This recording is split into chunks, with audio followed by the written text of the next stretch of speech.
like, and share our channel. Thank you.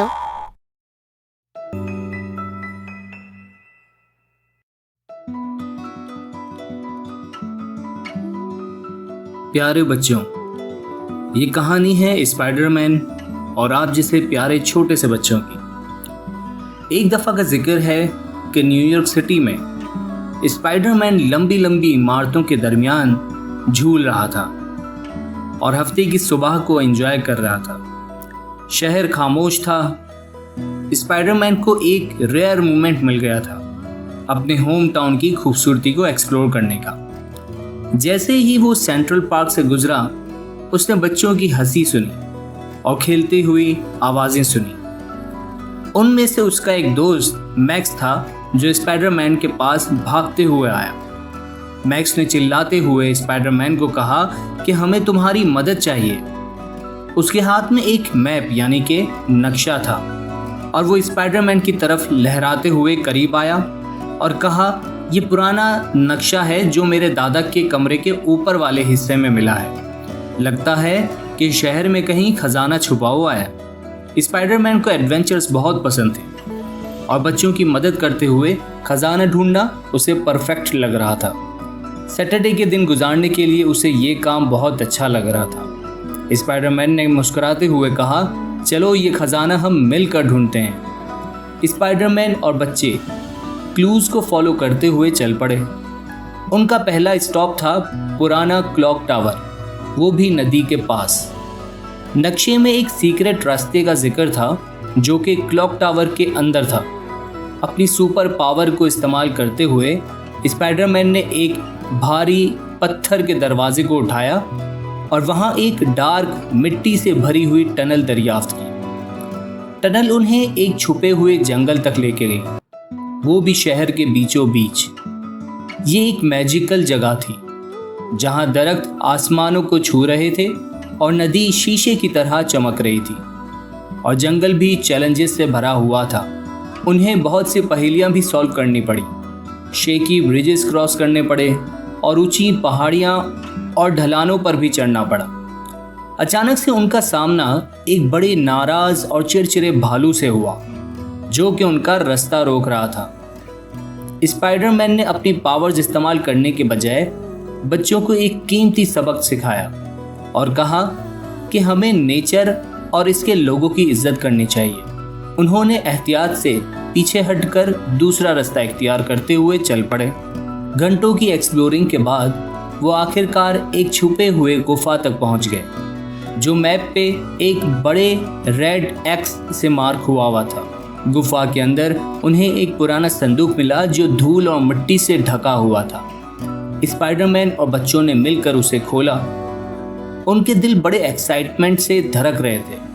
संदूक के अंदर उन्हें सोना या जवाहरात नहीं मिले, बल्कि एक कलेक्शन मिली पुरानी किताबों, लेटर्स और फोटोग्राफ्स की। मैक्स की आंखें हैरानी से चमक उठी जब उसने अपने दादा को एक पिक्चर में पहचाना और कहा, ये अमेजिंग है, ये मेरे दादा की पुरानी यादें हैं। स्पाइडरमैन ने मुस्कुराते हुए कहा, कभी कभी खजाने सोने या चांदी के नहीं होते, ये यादें और कहानियाँ भी खजानों की तरह होती हैं जो हमें हमारे गुजरे हुए वक्त और प्यारों से जोड़ देती हैं। प्यारे दोस्तों, इस कहानी से हमें ये सबक मिलता है, असल खजाना मालो दौलत में नहीं होता, बल्कि उन रिश्तों में होता है जो हम बनाते हैं और उन यादों में जो हम खुशी से गुजारते हैं। इज्जत, मेहरबानी और टीम वर्क एक फुलफिलिंग जिंदगी की चाबियां हैं। Hey viewers, please subscribe, like, and share our channel. Thank you. प्यारे बच्चों, ये कहानी है एक छोटी सी प्यारी सी लड़की जिसका नाम था लिली। एक दिन की बात है कि एक खूबसूरत गांव में जो गहरे जंगल के करीब वाक़ था, वहाँ एक प्यारी सी छोटी सी लड़की जिसका नाम लिली था, वो वहाँ पर रहा करती थी। लिली हमेशा जंगल से दिलचस्पी रखती थी। वो हमेशा से चाहती थी कि मैं इस जंगल के अंदर जाऊं और वहाँ जाके खेलूं, लेकिन कभी भी उसके अंदर जाने की हिम्मत ना हुई क्योंकि गांव वालों की तरफ से बताई गई ऐसी बहुत सी कहानियाँ थी जिसकी वजह से वो डरती थी। एक दिन सुबह के वक्त जब लिली जंगल के करीब खेल रही थी तो उसे एक पत्तों के नीचे छुपा हुआ एक नक्शा नजर आया। लिली ने उस नक्शे को उठाया और आहिस्ता आहिस्ता नक्शे को खोला, जिसमें एक रास्ता बताया गया था जो कि उस जादुई जंगल के अंदर लेके जाता था। गांव वालों की होशियारियों को नज़रअंदाज करते हुए लिली ने फैसला किया कि वो जंगल के राज को खोलने के लिए एक सफ़र पे निकलेगी। उस छोटी सी बच्ची ने पीछे मुड़ते हुए रास्ते पर चलना शुरू कर दिया, अपने दिल की धड़कन के साथ साथ। जब वो जंगल की गहराइयों में सफ़र करती गई तो उसने देखा कि दरख्त बुलंद होते गए और साया बहुत तारीक होता गया, मगर लिली ने अपना सफ़र जारी रखा। इस राज को समझने के लिए लिली उस जंगल के अंदर चलती गई। अचानक से उसे हल्की सी एक आवाज़ सुनाई दी, जिससे लिली बहुत ज़्यादा खौफजदा हो गई। थमी हुई सांसों के साथ लिली ने एक तरफ मुड़कर देखा तो खुद को एक होशियार उल्लू के ग्रुप के सामने पाया।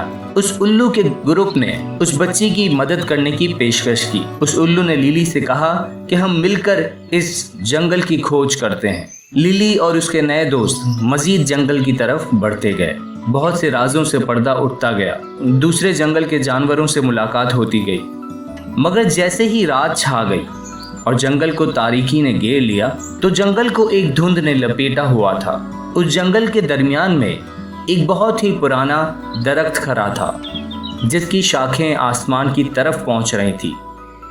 जब लिली दरख्त के तरफ करीब पहुंची तो उसने उसकी जड़ों के दरमियान एक छोटा सा पेचीदा तरह से नक्श बना हुआ दरवाज़ा देखा। कपकपाते हुए हाथों से लिली ने दरवाजे को खोला और अंदर चली गई। उसका दिल धड़क रहा था। जो चीज़ उसने अंदर पाई वो उसके ज़हनो गुमान में भी नहीं थी। एक खुफिया कमरा था जिसमें बहुत सारी दौलतें थी, बहुत सारा सोना और अशरफियाँ थी। मगर जैसे ही लिली उस माल को छूने की कोशिश करती है तो पीछे से एक बहुत ही गरजती हुई आवाज़ आती है। वो उस जंगल के निगहबान यानी कि गार्ड की आवाज़ थी। उसने लिली को लालच के खतरात के बारे में होशियार किया और उसे दौलत को उसके दोबारा से उसी मुकाम पर रखने की तरगीब दी। और जब वो पीछे मुड़ी तो उसने देखा कि एक बूढ़ा शख्स जो दौलत की हिफाजत कर रहा था ताकि कोई भी उसे चुरा ना सके। लिली ने उस बूढ़े आदमी को गांव के लोगों के बारे में सुनी हुई कहानियों के बारे में बताया, लेकिन वो बूढ़ा शख्स इस दौलत की हिफाजत करने वाला था। इस तरह से लिली को जंगल की उस बनी बनाई कहानियों के बारे में पता चला, जो कि सच नहीं थी और काफ़ी गांव वालों की तरफ से बनाई गई थी। इस तरह लिली और वो बूढ़ा शख्स दोनों दोस्त बन गए और लिली अपने गांव में वापस गई, जहां उसने सबको इस किस्से के बारे में बताया और दूसरे लोगों की गलतफहमियों को दूर किया। इस कहानी से हमें ये सबक मिलता है बच्चों कि डर के आगे जीत है। हमेशा अपने डर पर काबू पाओ तो ज़रूर कुछ ना कुछ तुम्हें मिल जाएगा। Hey viewers, please subscribe, like, and share our channel. Thank you. प्यारे बच्चों, ये कहानी है 3 हीरोज़ की। मेट्रोपोलिस शहर में जहाँ ऊंची ऊंची इमारतें धूप में चमकती रहती थीं और गलियाँ लोगों से भरी रहती थी, उसके खिलाफ कोई साजिश करने वाला था जिसका नाम बाइट ब्लाइट था। बाइट ब्लाइट एक चालबाज शैतान था जिसके पास जादू से भरी टेक्निकल ताकत थी और वो चाहता था कि हर किसी के दिमाग को उनके फ़ोन्स के ज़रिए अपने काबू में कर ले। जब लोग अजीब अजीब सा बिहेव करने लगे तो सुपरमैन को कुछ गड़बड़ महसूस हुई। सुपरमैन ने जल्दी से स्पाइडरमैन और बैटमैन को मदद के लिए बुलाया। वो तीनों मिलकर बाइट ब्लाइट के शैतानी मंसूबे को रोकने के लिए एक नए सफ़र पर निकले। उन्होंने पहले ये पता लगाया कि बाइट ब्लाइट ने एक ऐसा वायरस तैयार किया है जो लोगों के फ़ोन्स के ज़रिए उनके दिमाग को कंट्रोल कर सकता है। लेकिन हमारे हीरोज़ हार मानने वाले नहीं थे। हिम्मत करके वो बाइट ब्लाइट की दुनिया में दाखिल हुए और उसे रोकने की कोशिश की। जबकि बाइट ब्लाइट बहुत ज़्यादा चालाक शैतान था, और उसने हमारे तीनों हीरोज यानी कि सुपरमैन, स्पाइडरमैन और बैटमैन को कैद कर लिया। जेल में बैठे बैठे बैटमैन ने एक मंसूबा बनाया कि कैसे बाइट ब्लाइट को रोका जाए। उन्होंने स्पाइडरमैन और सुपरमैन की ज़बरदस्त ताकत से उस शैतान की डिजिटल कैद से आज़ादी हासिल की और बाइट ब्लाइट का सामना किया। जब बाइट ब्लाइट ने अपनी माइंड कंट्रोल की रेस इन तीनों पर छोड़ दी तो बैटमैन ने अपने साथियों को हिदायत की कि वो मिरर यानी आईनों का इस्तेमाल करें ताकि बाइट ब्लाइट की रेस को वापस उसकी तरफ मोड़ा जाए। उन्होंने मिलकर माइंड कंट्रोल करने वाली रेस को बाइट ब्लाइट पर वापस मोड़ दी। इस तरह उसे हराकर और शहर में जो लोग उसके काबू में थे उन सब को छुड़वा लिया। इसके बाद मेट्रोपोलिस खुशी से झूम उठा और अपने हीरोज़ को अप्रिशिएट किया। वहाँ के लोगों ने एक सबक ये सीखा कि इत्तेहाद और मिलजुल कर काम करने से हम सारी बड़ी मुश्किलों को भी पार कर सकते हैं, और जब दोस्त मिलकर एक दूसरे का साथ देते हैं तो कुछ भी नामुमकिन नहीं होता। जब तीनों हीरोज़ एक साथ खड़े थे तो उन्होंने एक दूसरे की ताकत और सपोर्ट को अप्रिशिएट किया। सुपरमैन की मजबूत हिम्मत, स्पाइडरमैन की चुस्ती और बैटमैन की स्ट्रेटजी ने सबको बचा लिया। उस दिन के बाद से शहर हमेशा के लिए शांत हो गया और उनकी इत्तेहाद की कहानी मज़ीद आगे लोगों की नस्ल को सबक देती रही कि टीम वर्क और दोस्ती की ताकत को अपनाएं। प्यारे बच्चों, इस कहानी से हमें ये सबक मिलता है, जब हम एक दूसरे का साथ देते हैं तो हम किसी भी मुश्किल को पार कर सकते हैं, चाहे वो कितनी भी बड़ी मुश्किल क्यों ना हो। जब हम मिलकर काम करते हैं तो हम ज़्यादा ताकतवर हो जाते हैं। Hey viewers, please subscribe, like, and share our channel. Thank you.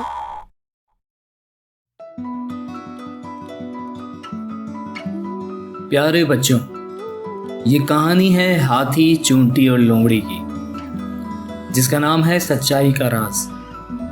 किसी ज़माने की एक कहानी है जिसमें एक वक्त एक जंगल में हाथी, चूंटी और लोमड़ी रहते थे।